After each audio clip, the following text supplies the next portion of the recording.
Hey everyone, this is Kevin's method to understanding the diatonic scale in the guitar neck.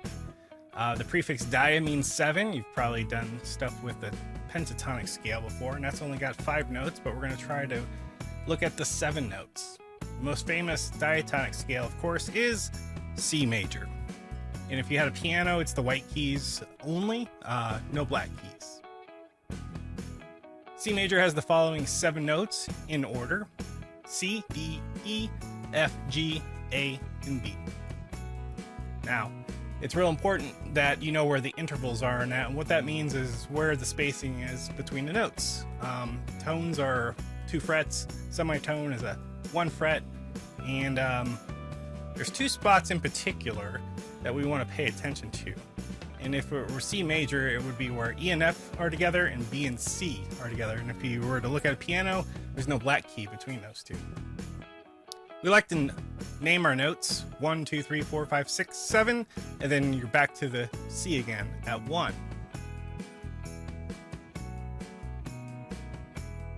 Now, if I were to take the C up the front, put it on the end, and make this begin with a D, I would effectively have changed the intervals, but it's still between E and F and B and C, but they just appear earlier in the progression. Then the 1 becomes the D instead of the C, and it goes all the way through, all the way to the D. And this is your first lesson on a mode. That's called the Dorian mode. And then there's one where we just shift them all again. That's called Phrygian mode. Again, same notes. Then there's the Lydian mode, starting with F, and your intervals are there still between B and C, E and F. And then Mixolydian, G, A, B, C, D, E, F, G, still no sharps or flats. Here's the Aeolian mode, starts on A, and this is better known as the minor mode. And then there's Locrian, I believe, B, C appear early in that. And then, of course, the Ionian, which is actually better known as the major mode. So when you're playing C major, you're actually playing C Ionian.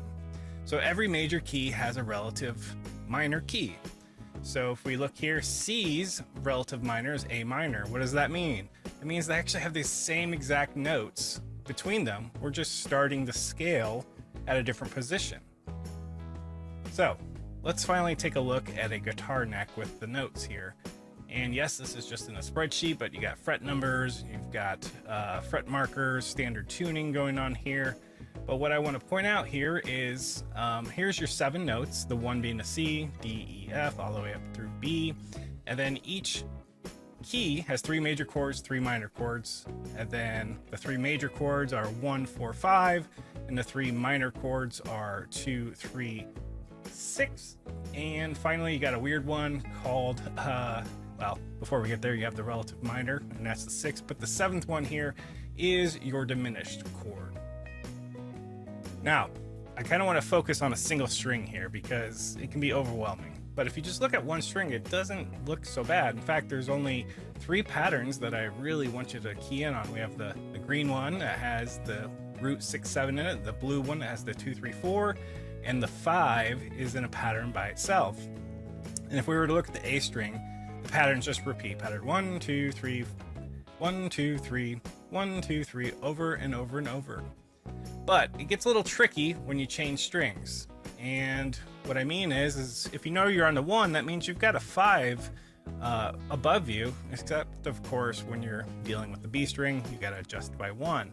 And what's important here is this allows you to move around, because if you know you're in the green pattern, then you can go to the blue pattern. If you know you're in the pink pattern, you know you have a blue pattern and a green pattern next to you. And then when you're interacting with that darn B string, yeah, it is a little tricky because you've got to offset by 1. And then you'll notice other patterns here, like the A minor pentatonic actually, or I'm sorry, diatonic actually exists right there. And you're just changing the 6 and the 1. So here's some helpful things that may be useful for you. So first off, don't worry so much about the frets 13 and above, because they're just really kind of a repeat of everything else. You're going to find an octave by going up 2 frets and going down 2 strings in most cases. Of course, when you cross the B string, you're going to have to move it 1 fret. No big deal there. Now, the only difference between C major and, say, C sharp major is the whole pattern moves 1 fret. And here we go again. D major and B minor are the exact same notes. We're just going to start our patterns on a different note. Okay, so there's only 12 keys in Western music, and there they are. And really, modes are just the same notes in the same key. You're just moving to a different starting position. You want to keep track of those 2 spots, the B, C, E, F, the half intervals. And every key has 3 major chords and 3 minor chords with a weird diminished chord. Triads are basically the 1, 3, 5 for major and minor.